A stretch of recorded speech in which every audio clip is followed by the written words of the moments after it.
പള്ളി നേർച്ചയ്ക്കിടെ ഹമാസ് ഭീകരരെ ആനപ്പുറത്ത് എഴുന്നള്ളിച്ച സംഭവത്തിനെതിരെ ബി.ജെ.പി. നേതാവ് സി കൃഷ്ണകുമാർ ദേശോത്സവ കമ്മിറ്റിയുടെ പ്രസിഡന്റ് മുഹമ്മദ് കോൺഗ്രസ് നേതാവാണ്.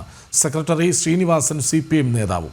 തൃശൂർ പൂരത്തിന് ശ്രീരാമചന്ദ്രന്റെ ചിത്രം പ്രദർശിപ്പിച്ചതിനെ വിമർശിച്ച MP രാജേഷും VT ബൽറാമും ഇപ്പോൾ മൗനം പാലിക്കുന്നു. രാജ്യദ്രോഹ കുറ്റത്തിന് കേസെടുക്കാൻ പോലീസ് തയ്യാറാകണമെന്നും കൃഷ്ണകുമാർ ആവശ്യപ്പെട്ടു. ഈ ദേശോത്സവം കമ്മിറ്റിയുടെ ഭാരവാഹികളെ ആരാണെന്ന് പരിശോധിച്ചാൽ നമുക്ക് അറിയാൻ കഴിയും.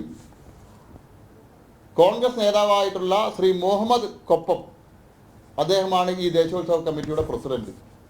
സെക്രട്ടറി അവിടുത്തെ ഗ്രാമപഞ്ചായത്ത് വൈസ് പ്രസിഡന്റായിട്ടുള്ള CPM നേതാവ് കൂടിയായിട്ടുള്ള ശ്രീ ശ്രീനിവാസനുമാണ്. ശ്രീ MP രാജേഷും ശ്രീ VT ബൽറാമുമെല്ലാം തൃശ്ശൂർ പൂരത്തിന് ശ്രീരാമചന്ദ്രൻ്റെ ചിത്രം എഴുന്നള്ളിച്ച സമയത്ത്, ഫോട്ടോ എഴുന്നള്ളിച്ച സമയത്ത് വലിയ വിമർശനം നടത്തിയ ആളുകളാണ്. തൃശ്ശൂർ പൂരത്തിന് എങ്ങനെ ശ്രീരാമചന്ദ്ര ഭഗവാന്റെ ചിത്രങ്ങൾ പ്രദർശിപ്പിക്കുന്നു ചോദിച്ച ആളുകളാണ്. ഇപ്പോൾ ഹമാസ് ഭീകരരുടെ ചിത്രങ്ങൾ അവിടെ എഴുന്നള്ളിപ്പിന് ഉപയോഗിച്ചിട്ട് പോലും ഈ നിമിഷം വരെ അതിനെ തള്ളിപ്പറയാനോ അതിനെ അപലപിക്കാനോ ശ്രീ MP രാജേഷും ശ്രീ VT ബൽറാമും തയ്യാറായിട്ടില്ല.